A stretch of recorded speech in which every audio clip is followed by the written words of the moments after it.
Hello, my name is Katherine Kelaidis, and I'm the resident scholar at the National Hellenic Museum, and this is the National Hellenic Museum's online lecture series. And today I'm going to talk to you about the Hagia Sophia, a late antique worship space that has, over the centuries, been a church, a mosque, and a museum. And last week, the Turkish government announced that it would once again become a mosque, inciting an international controversy. So what I want to do today is talk about what the Hagia Sophia has meant to different people at different times and different places, and what it means today. So you are likely here because you heard the news on the news that the Turkish government had decided to turn the Hagia Sophia back into a mosque. And so I'm going to start today's lecture by talking about the current political situation in Turkey and why the Hagia Sophia even matters in that context. Then we're going to travel back in time and discuss the nearly 1,000 years when the Hagia Sophia was a Christian church, though not always Orthodox, and the nearly 500 years it was a mosque, and why that matters to you today. Finally, we're going to talk about the Hagia Sophia from the time it was converted into a museum in 1935 to today, and talk about what all this means for Turkey, Greece, and the future of Hellenism in Asia Minor. Okay, so let's begin with the current political situation in Turkey. It's impossible to talk about contemporary Turkish politics without talking about this man, Tayyip Erdogan, the 12th and current president of the Turkish Republic. He is a populist strongman in the vein of many populist strongmen we see around the world right now. So this sort of marriage between sort of a socially conservative nationalist, maybe a little bit of know-nothingism, anti-intellectualism, agrarianism, that kind of creates this sort of modern 21st century populace.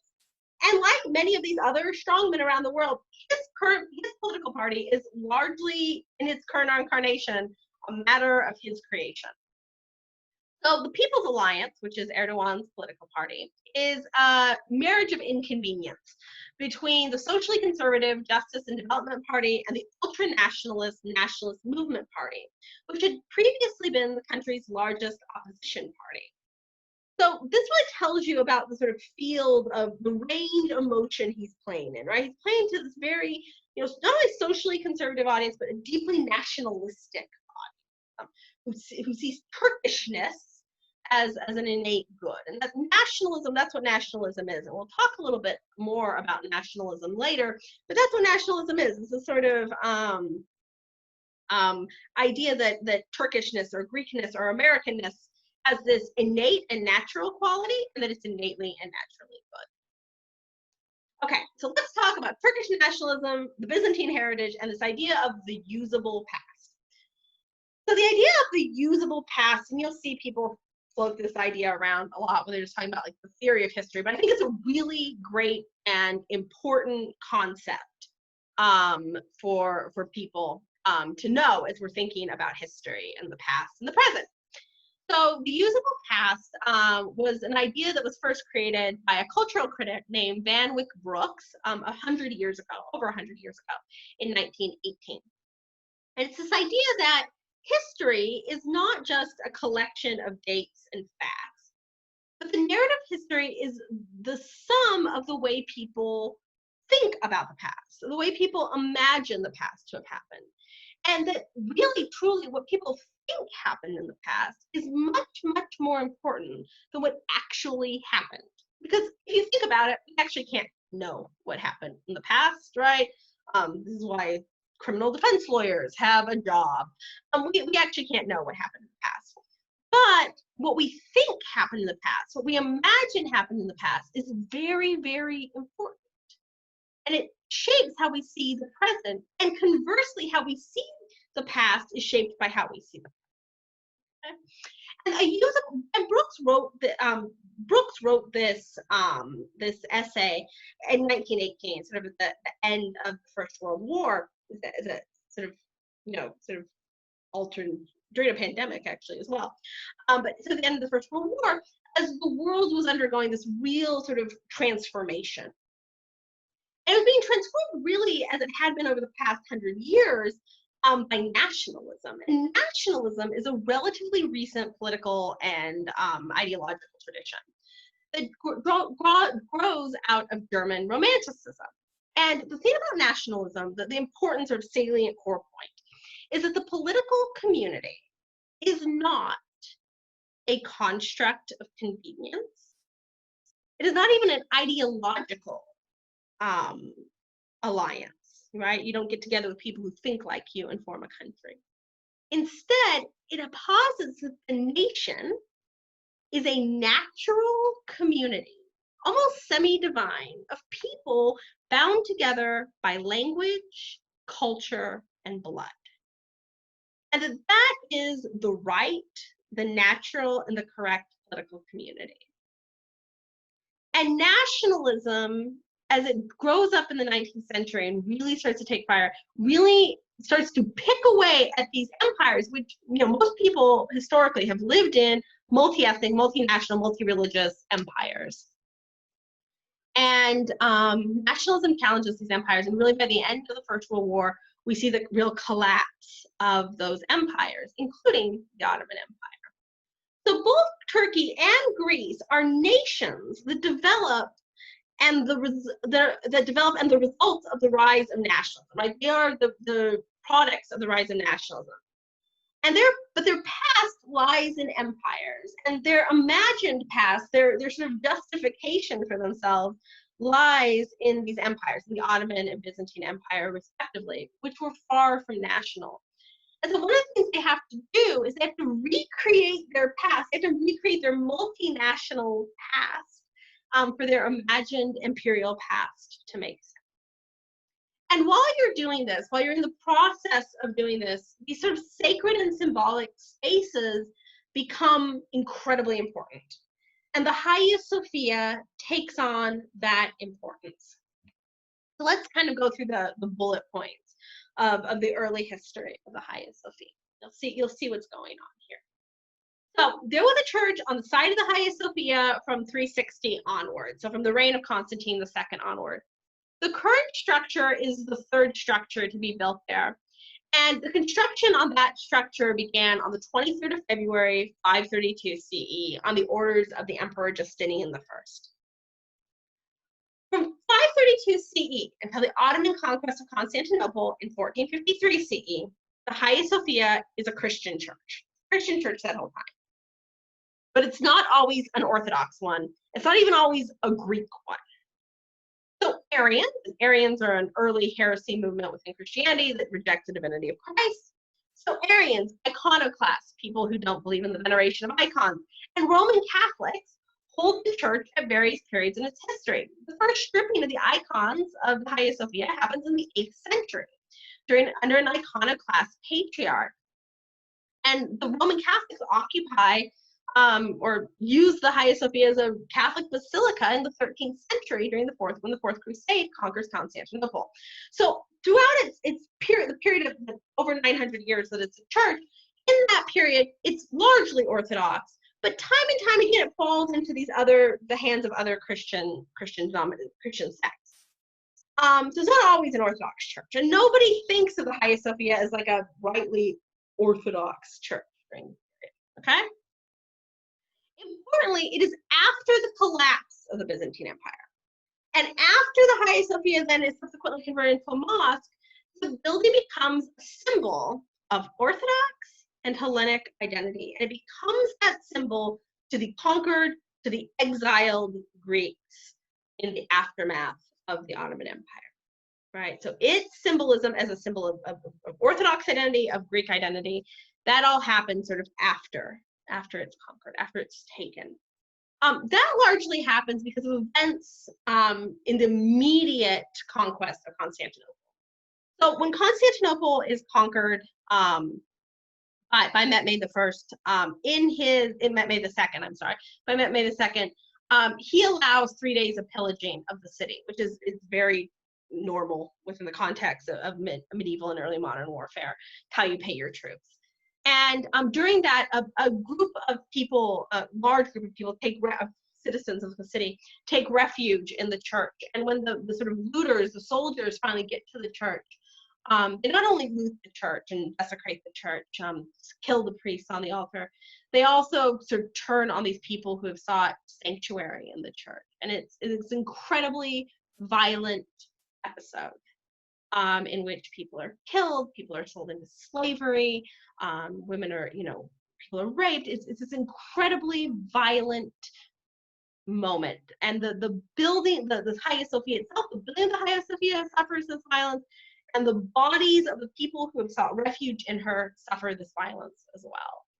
And I would argue it is that event, as much as any other, that really transforms the Hagia Sophia into this symbol of the lost Byzantine Empire, and specifically of Orthodox and of Greek identity and of a conquered, broken, exiled Orthodox and Greek identity.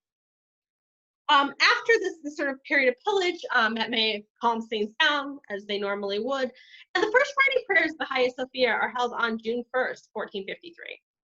Mehmed II would also make significant renovations. The building was actually in pretty bad shape in 1453, and so he makes significant renovations. He spends a lot of money sort of saving. We probably owe the saving of the foundation of the Hagia Sophia to him. And he starts a tradition that throughout the Ottoman period, sultans will make renovations to the Hagia Sophia as a way of signaling their own piety. So the building becomes this kind of symbol of the relationship between the state and Islam, but also particularly of the ruler's Muslim piety. And there's a series of famous renovations. The two that I want to touch on briefly, in the 17th century, the frescoes were limestoned over by Solomon I. He was a pious Muslim, like many pious Muslims. He was a bit of an iconoclast. He did not believe in imagery, in the use of imagery, certainly in worship, and certainly in worship spaces. And so he used limestone to cover over the frescoes, the icons in the Hagia Sophia. Spoiler alert, this actually ended up preserving them, and so some of the best preserved Byzantine icons are there in the Hagia Sophia. The other great renovation happened in the middle of the 19th century, and you can see on your screen there an image of Friday prayers after the 19th century restoration. But this was always done with this kind of eye to advertising the Sultan's Muslim piety. And I think there's little doubt that Erdogan was trying to recall this memory. So for him, sort of pulling on this Ottoman memory, right, Erdogan is asserting himself as a pious Muslim by returning the Hagia Sophia to use as a mosque. He's recalling that Ottoman past. Okay.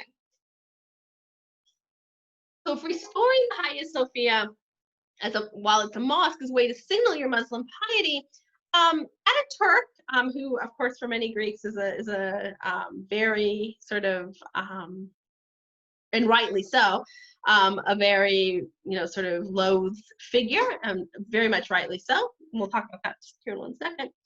In 1935, Ataturk, who really envisioned the modern Turkish state, remember the Ottoman Empire collapses with the First World War. Mustafa Kemal Ataturk becomes the first president of the Turkish Republic. And he really envisions the Turkish state as a secular state. And so what he does in 1935 is he transforms the Hagia Sophia into a museum, into a secular institution. He advertises the secularity of the new Turkish state by making the Hagia Sophia secular. That's the power this building has now. One thing I think is important to address is that in a lot of the current news coverage, this act of Ataturk, of turning the Hagia Sophia into a museum, is seen as sort of neutralizing the building by making it secular. This is a very Western, I think, notion, the idea that if something is secular, it's neutral. This is something that comes out of the French Revolution, actually. That if something is secular, it's neutral. I don't think that's the case in the Turkish context, and I'll tell you why. The Hagia Sophia is turned into a museum less than 15 years after the end of the Greek genocide. The creation of the modern Turkish state is kicked off by a series of genocides directed at Christian populations in Asia Minor, in the newly forming Turkish state, led by Ataturk and by the Young Turks, his sort of Gestapo. And the goal of those genocides, which were directed at not only Greeks, but Armenians and Assyrians, the goal of those genocides was to Turkify Turkey by ridding Turkey of its Christian population. And so secularizing the Hagia Sophia, in that sense, is not a neutral act, right? This is a building that harkens back to that Christian past. And I simply refuse, I simply cannot fathom you take an event that happens, within 15 years of a genocide. And you can just see it's completely, and a building, initially created by the population has been targeted for the genocide. And it's secularization. To see that secularization as anything neutral just seems short-sighted. I would also argue that Ataturk's decision to secularize the Hagia Sophia virtually ensures that it's going to continue to be a site of historical debate and historical trauma well into the 21st century. And we are sort of, at this moment, living in the aftermath of that. So what does that mean now? I think there's a couple things. So governments, cultural organizations, and human rights groups around the world have condemned Erdogan and the Turkish government's actions. I think most people had come to see the museum, the Hagia Sophia as a museum, as a neutral thing, and at least it was the status quo, right? It wasn't an act of sort of aggression or chauvinism, which I think you can read this current situation as. So I think it's important to remember that this is not a popular move on Erdogan's part. Though it looks like, at least initially, these will be protected, we must continue to pressure the Turkish government to protect the priceless Byzantine iconography of the Hagia Sophia. So right now, the Turkish government has announced that the iconography will be covered with sheets, basically, with fabric and lighting, like kind of cool mood lighting during prayers. But we have to remember, one of the things Erdogan's trying to do here is appeal to his most conservative base, right? To the most conservative people within his community. And so I think it's important, and those very conservative elements of Islam, particularly in the 21st century, tend to be quite iconoclastic. So we need to be vigilant in our protection of the Byzantine icons. Finally, I think this is an excellent opportunity to talk about a disruptive historical narrative about historical trauma, colonialism, and the post-colonial present in ways that are not normally talked about. So we are living in a moment in world history when sort of a reckoning with colonialism, with the transatlantic slave trade, with the treatment of colonial populations by Western European powers, is very au courant, right? It's very much a topic of discussion. And I would posit to you that Greece is also a post-colonial society, but it is a post-colonial society that does not fit the standard model of colonized societies, because it is, well, first, the Western European powers after the Renaissance and after the fall of Constantinople, constructed classical Greece as their spiritual ancestor. Okay, so sort of traditionally conservative or right-wing opinions about colonialism, Western colonialism, sort of paternalistic and civilizing, don't fit. At the same time, we are talking about the colonization of a European, more or less, population by a non-European, by an Asiatic population, of a Christian population, by a Muslim population, in ways that sort of disrupt narratives of colonialism that are challenged traditionally by the left. So this is a story of colonialism that really doesn't fit anyone's narrative, and I think that's helpful. I think we should keep talking about this as a matter of colonial brutality, right? As a matter of the colonial past. So that is where I will leave that. If you have questions, leave them in the comments, and I will be around to answer them. And If you have ideas about things you want to know more about along these lines, please let us know that as well. Thank you so much. I hope you're staying safe and cool in this heat. And I will see you in 2 weeks' time when I'm going to do beers, which is much more fun than the horrors of colonialism. But thank you very much and have a lovely evening.